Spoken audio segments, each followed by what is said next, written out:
You can't say Jesus and cocaine in the same sentence without having a bit of a controversy.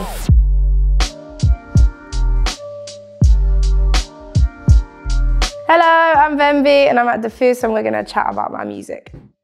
What was it like to grow up in Chatham?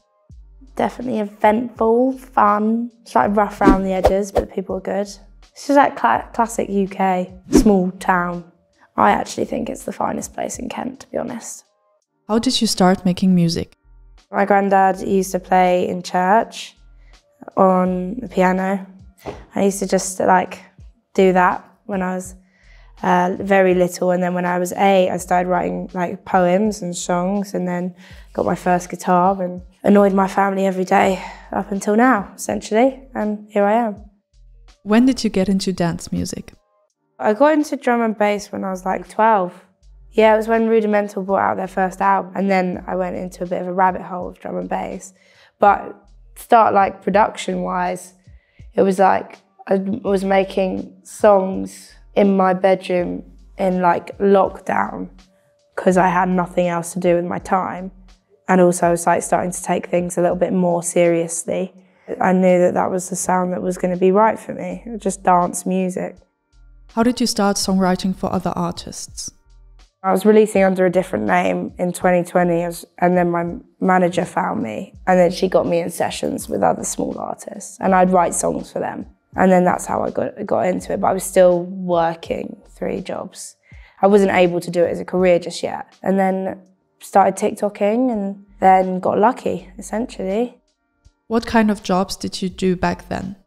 Personal training, working in the pub, cleaning the gym at 6 o'clock in the morning.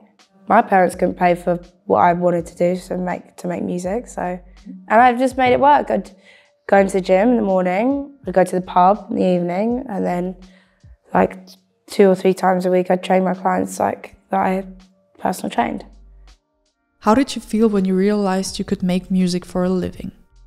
I think I always wanted to be a songwriter for a living. I was oh shit, this could actually happen, was probably when Lowdown went viral.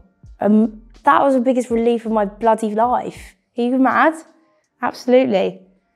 I was like, thank fuck, quit my job now. And then I did. How did you come up with the lyrics for Messy in Heaven? I was out of a dream that Jesus was on my high street, essentially. And I also had a friend at the time that was struggling with drug abuse, and then put 2 and 2 together, and that's pretty much how the song came about. I made a bloody banger. How did people react to the song? People were pissed. Of course, they have every right to be. But I also have a right to storytell. You can't say Jesus and cocaine in the same sentence without having a bit of a controversy.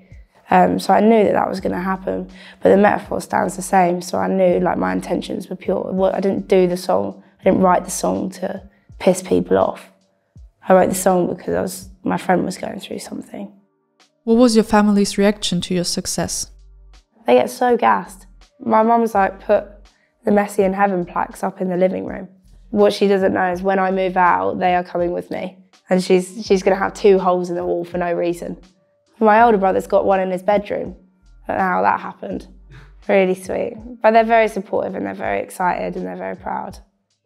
What does it feel like to work with some of your idols? It's like an honor. Crazy. I love working with those people. They're I'm working with my idols. When I walked into a room with Chasing Status, how weird that was for me. I was they're right in the flesh. And now we text on a group chat. That's so cool. If you're in a room and you're the smartest person in the room, you're in the wrong room. If I'm in a room and working with loads of people and I'm the best one in the room, I need to get the fuck out of the room. Do you feel like drum and bass is having its moment right now? Yeah, massively. There's a lot of people coming up and making really, really good, solid tunes.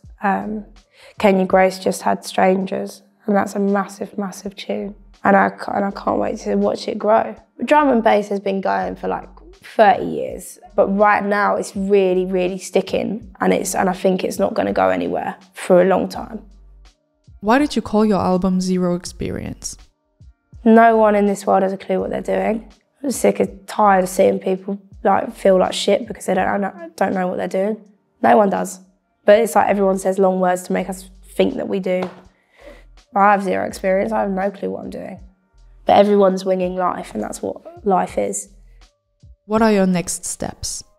I want to do more festivals next year. I want to hopefully play a few shows in Europe.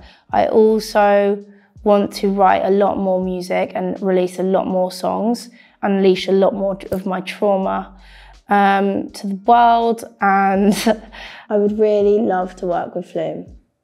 That would be iconic.